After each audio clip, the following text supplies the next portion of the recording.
Hola chiquillos, ¿cómo están? Me imagino que bien, me imagino. Ojalá que estén bien, chiquillos. Ojalá que estén sanitos.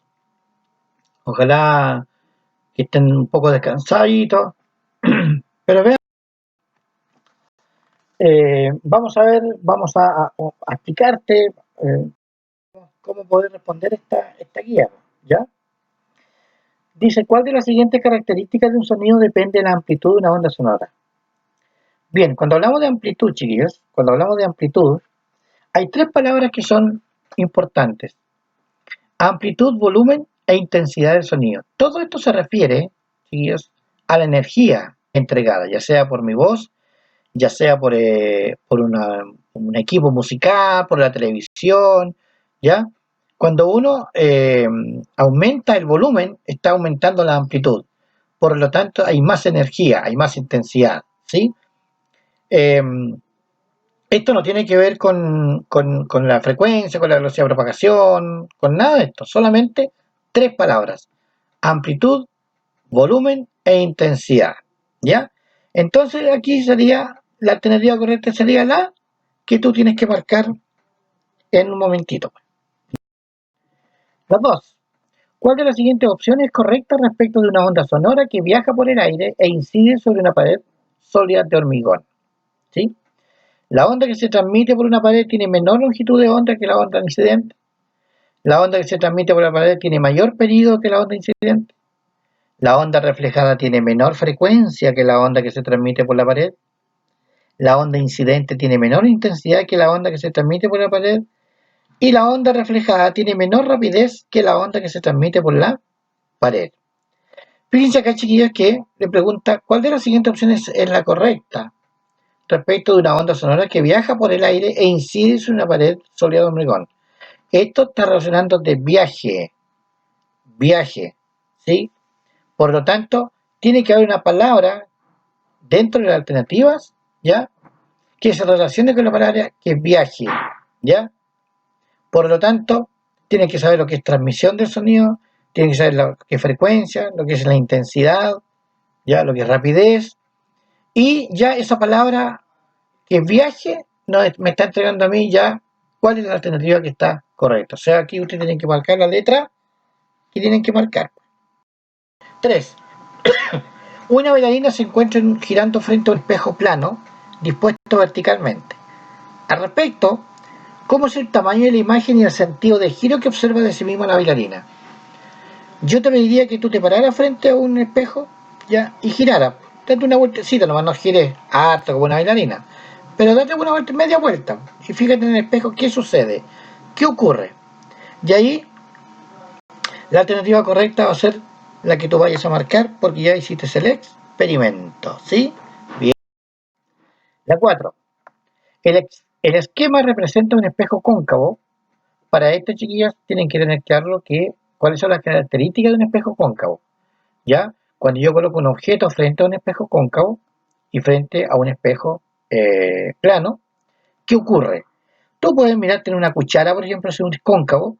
Si das vuelta la cuchara, ¿ya? Te vas a dar cuenta que es convexo, ¿sí? ¿Qué ocurre contigo? ¿Cómo te ves? En fin. Y dice, de distancia focal F y un espejo plano que se encuentra a una distancia 4F del espejo cóncavo, ¿sí? Si un objeto se ubica a una distancia 2F del espejo cóncavo, ¿qué distancia separa las primeras imágenes formadas por cada espejo?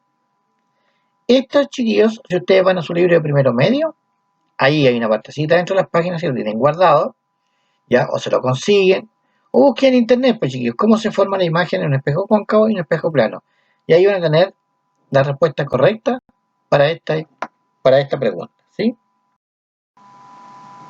Después dice, ¿en cuál de las siguientes situaciones se puede asegurar que un objeto describe un movimiento relativo uniformemente acelerado?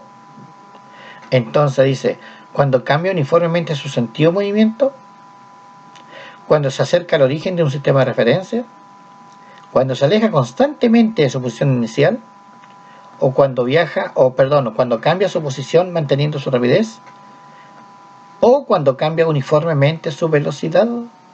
Entonces, fíjense que aquí hay una palabra también, ¿ya? Que yo la veo que está en dos alternativas, ¿sí? Dice movimiento rectilíneo uniformemente acelerado. Entonces tenemos que recordarnos a qué corresponde movimiento acelerado. Acuérdense que cuando uno dice 8 metros por segundo al cuadrado, es porque va cambiando su velocidad 8 metros por segundo en cada segundo. O sea, acuérdense lo que significa uniformemente, ¿sí? Y van a marcar la alternativa correcta.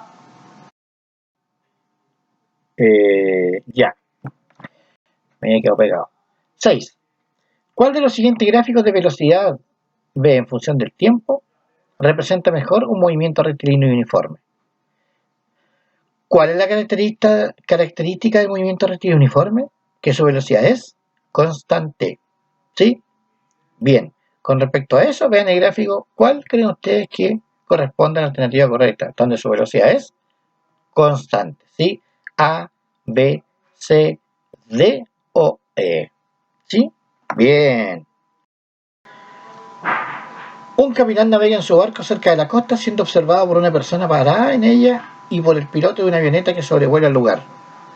¿Cuál de las siguientes afirmaciones son correctas o es correcta respecto de la descripción del movimiento de estas personas? Aquí tenemos que recordarnos, chiquillos, el punto de referencia y tenemos que recordarnos lo que significa un movimiento relativo. Cuando dos personas están en movimiento, cuando una está quieta, la otra está en movimiento, ¿sí? Entonces, dice, la persona en la costa y el piloto de la avioneta tienen una velocidad relativa distinta de cero entre sí. La persona en la costa y el capitán del barco usan el mismo marco de referencia al observar el movimiento de la avioneta. O el capitán del barco y el piloto de la avioneta se están alejando de la persona en la costa. La 1 y 2, la 2 y 3, 1, 2 y 3. Bueno, la 1, la 2 y la 3 no puede ser porque acá abajo la alternativa, fíjense, puede ser la 1 y 2, 1 y 3 o 2 y 3. ¿Se dan cuenta? Entonces, cuidado. ¿Ya? Sigamos. En un experimento se deja realizar libremente un bloque por un plano inclinado, continuando por un plano horizontal hasta que se detiene. Un primer estudiante escribe en su cuaderno que, dado que el bloque se detiene, entonces existe una fuerza de roce entre las superficies en contacto.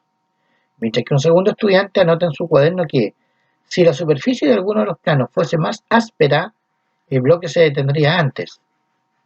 Entre las siguientes opciones, ¿qué podrían representar las anotaciones de estos estudiantes? ¿Una conclusión y una inferencia, respectivamente? ¿Una teoría y una conclusión? ¿Una inferencia y una teoría? ¿Una conclusión y una ley? ¿O una ley y una inferencia? Chiquillos, fíjense que más que física, esto es de lenguaje, ¿no es cierto? Tengo que saber lo que es una conclusión, lo que es una teoría, lo que es una inferencia, ¿no es cierto? Bien, ahí lo pueden responder ustedes sin siquiera saber física. Basta con leer el texto y saber a qué se refiere. Sobre un cuerpo P de 2 kilogramos actúa una fuerza neta de 4 newton durante 10 segundos. Y sobre un cuerpo Q de 3 kilogramos actúa una fuerza neta de 2 newton durante 20 segundos. Los cuerpos P y Q se mueven en el mismo sentido. Para los tiempos informados, es correcto afirmar que, y ahí tienen que ver el día, analicen que con un cuerpo de 2 kilogramos y una fuerza de 4 durante 10 segundos. Sobre un cuerpo de Q, chiquillos, esto tiene que ver con momentum o cantidad de movimiento. No se olviden que el momentum es fuerza por velocidad y el impulso es igual a fuerza por la variación de tiempo. Y el momentum es igual al impulso. Cuidado, echen una miradita en su libro de segundo medio y ahí estaría la respuesta precisa para esta pregunta. Y la número 10. El movimiento de los astros ha sido un tema de estudio desde la antigüedad. Aristóteles describió un sistema geocéntrico y esta teoría perduró varios siglos hasta que Copérnico formuló una teoría heliocéntrica.